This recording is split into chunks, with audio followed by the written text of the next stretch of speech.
Hey guys, in this video I'm going to show you my drum processing workflow in Harrison Mixbus 32c.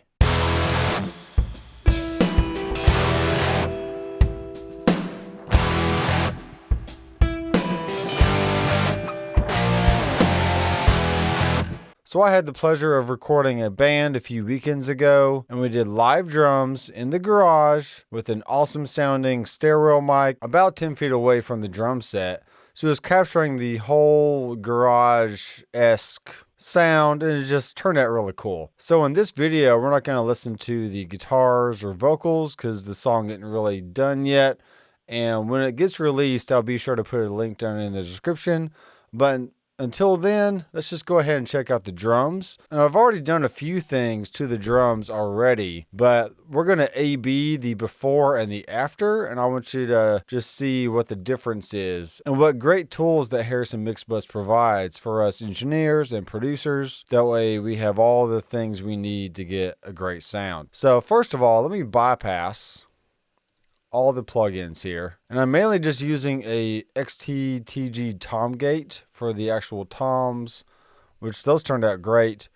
And then I used a EG expander for the kick and the snare because I found that the tom gate didn't really respond the same to the kick and snares because it's mainly designed to listen for the toms and to kind of take away some of the other instruments that are bleeding into those mics. Right on the first verse, we have a good tom kind of groove on the drums, so let's go ahead and listen to that.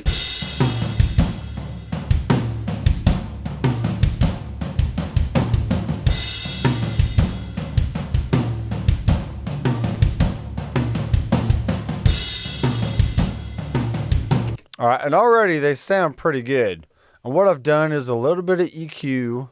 So let me take out these EQs right here on the room and stairwell and the kicks and snares. And I do have a little bit of high pass filter on the overheads and really nothing going on the hi-hats or rack toms. All right, so let's listen to it now without the EQ in.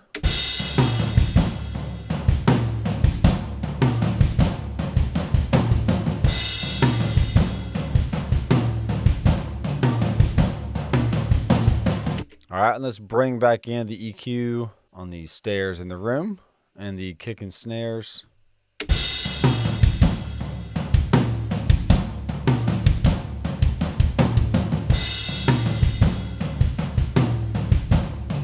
That's with the EQ bypassed on the kick and snare.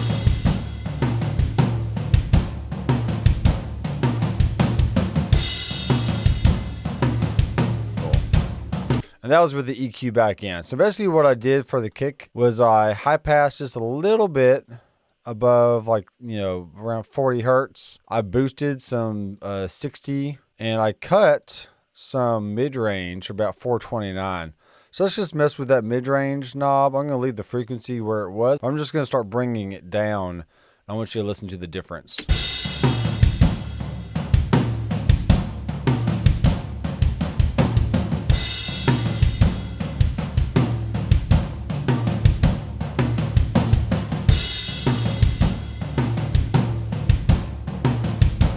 All right, so it definitely takes out a little bit of the boxiness that you hear on the kick drum and just helps the low end and the clicky part of the kick poke through a little bit more. And then I'd have boosted or a little bit of 3K and a little bit of 6K on the kick just to help that click sound come out. Now the main mics I used for all the close mics was a mic kit that is from Shure, and that's the PG series microphones, and for as cheap as they are, they actually sound really, really good. So the drummer had a basic hole in his kick drum, and I just stuck the microphone right inside that kick, but not like directly inside the shell of the kick, but just right inside that hole, maybe 2 or 3 inches. Then I kind of angled it slightly off center, so that way the beater wasn't just taking the full brunt on the mic, but it had a little bit of room to breathe and capture some of the air in the shell. So that's basically what you're hearing with the natural kick.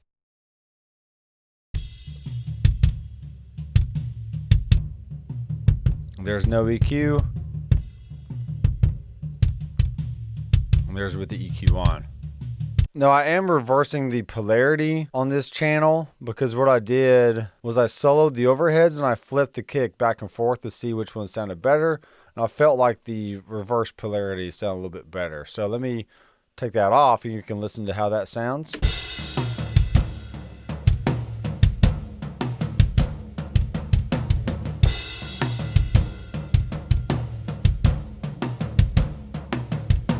All right, so you can already hear by reversing the polarity, there's a little bit more low end punch that came through on the drums. And already the drums sound good, but when you pay attention to the polarity and how each mic responds to those little differences in distance, then the polarity really goes a long way in helping shape the overall sound.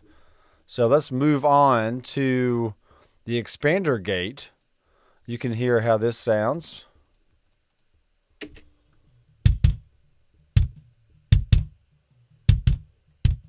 Here's without.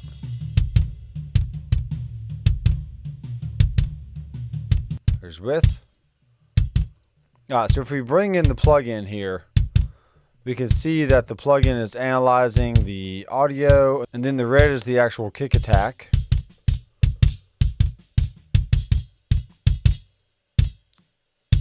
And I'm going to be totally transparent here. I really didn't know how to use this plugin.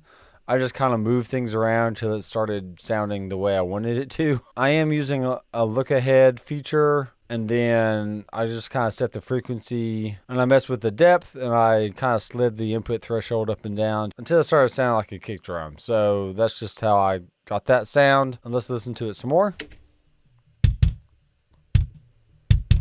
And without.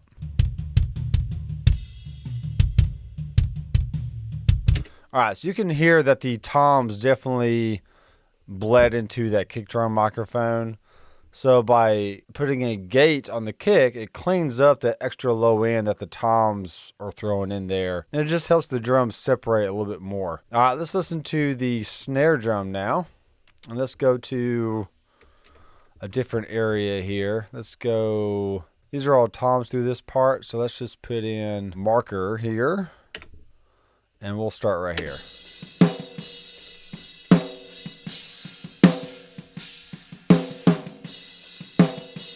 All right, here's the snare without the EQ.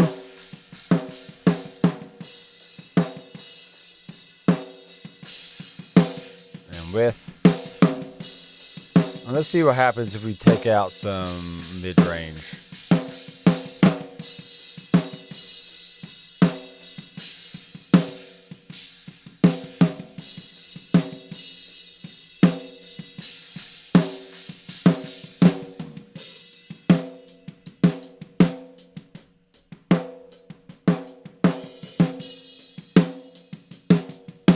So it definitely helps clean up some of the honkiness in the snare drum. Let's go ahead and turn on the EG expander, see what that does to the sound.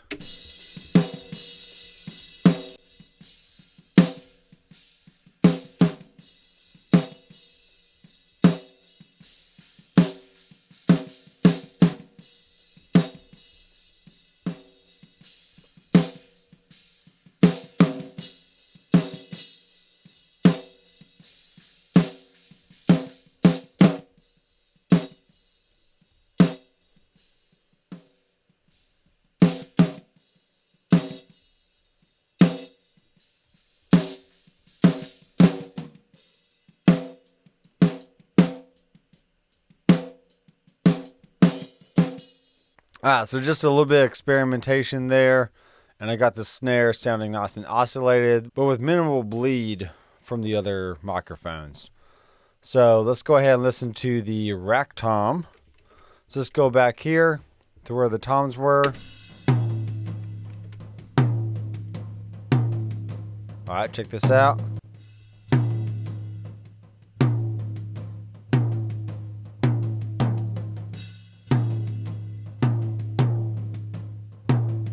Now what this plugin is doing is it actually learns the sound of the toms, then it learns the sound of the spill, and it just kind of separates the two. So this is really neat.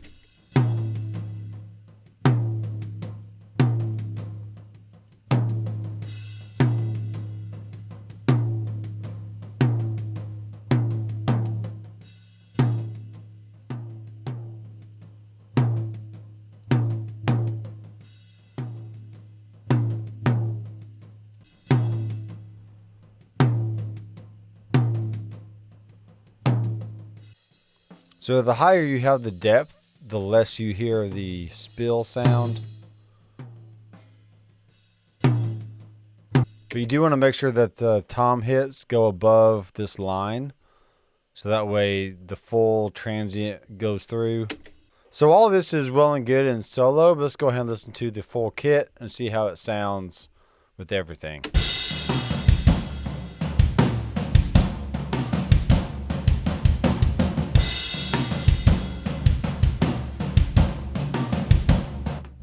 So we're not really trying to totally eliminate the spill sound from these microphones, but we do want to make sure that when we hear the hit, that we're getting a little bit more accentuation from those close mics, and that any EQ that we do apply to the toms isn't going to drastically affect the overall sound of the kit. So with that said, let's go ahead and boost some low end on this floor tom here, and let's pull up some high pass filter just to filter out like super low frequencies that maybe the kick drum or bass guitar might be getting into.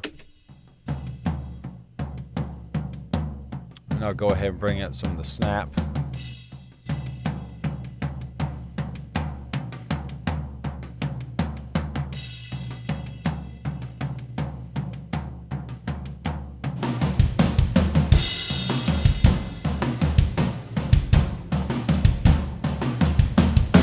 Okay, and I haven't done this yet, but let's go ahead and mess with the leveler and see if we can compress the signal a little bit more.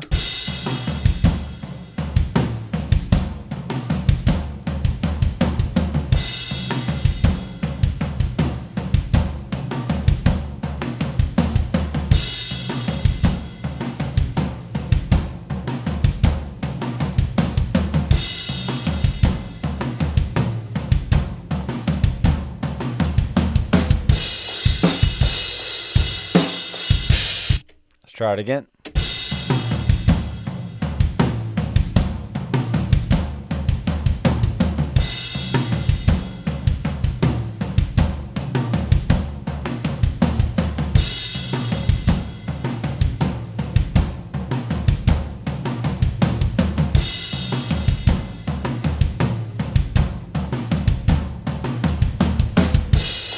Let's do the same thing on that rack tom, and let's EQ it a little bit.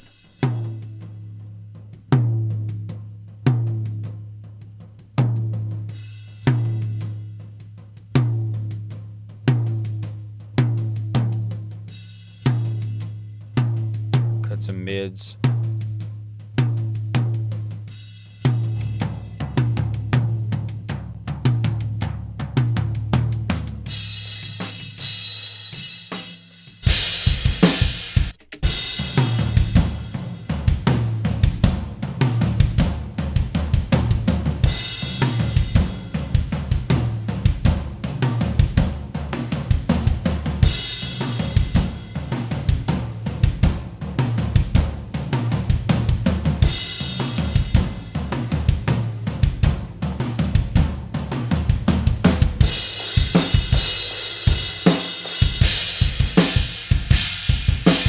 So let's turn the EG back on the kick, and let's listen to the whole drum sound now.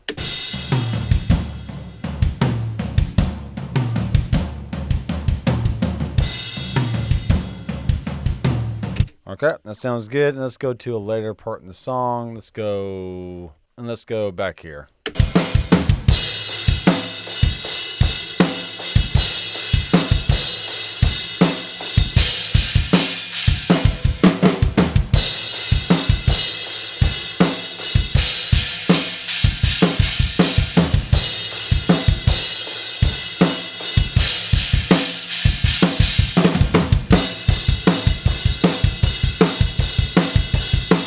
All right, very fun. Now, I have not messed with the rest of the instruments yet in this session, but let's just say for fun, we're going to throw in some reverb here. And let's just go to the Harrison Consoles G-Verb, which is fine. And we're going to make it a large room. And let's just see what happens if we send some reverb to this snare. So we're going to go sends. and then just turn on the mix bus, and we're going to control the overall volume of the reverb from this knob here.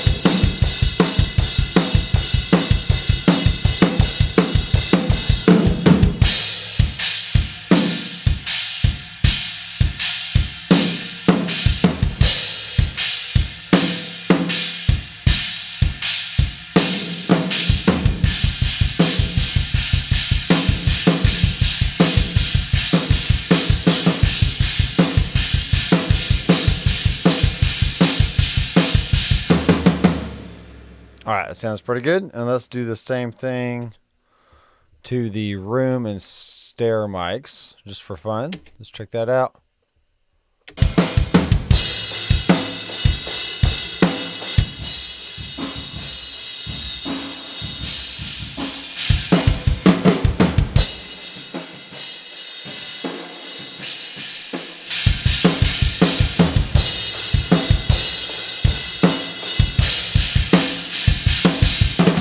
All right, now let's go ahead and blend in a little bit of the bass and guitars, and let's just hear how those sound against the drums.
All right, so what I was listening for there, just making sure the kick drum poked through enough, and that the snare still had a lot of snap, and it wasn't getting in the way of the bass and the guitars. So I'll go back through the guitars and shape those a little bit more, but I think this is already sounding great, and I'm pretty happy with it. So that's my very simple process for working on drums here in Harrison Mixbus.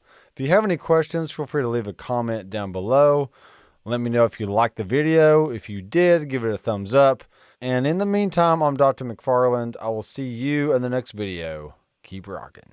Hey, wait a second. Before you go, be sure to check out the description down below. There's a lot of really cool links. And definitely be sure to check out my website, drmcfarlandstudios.com. See ya.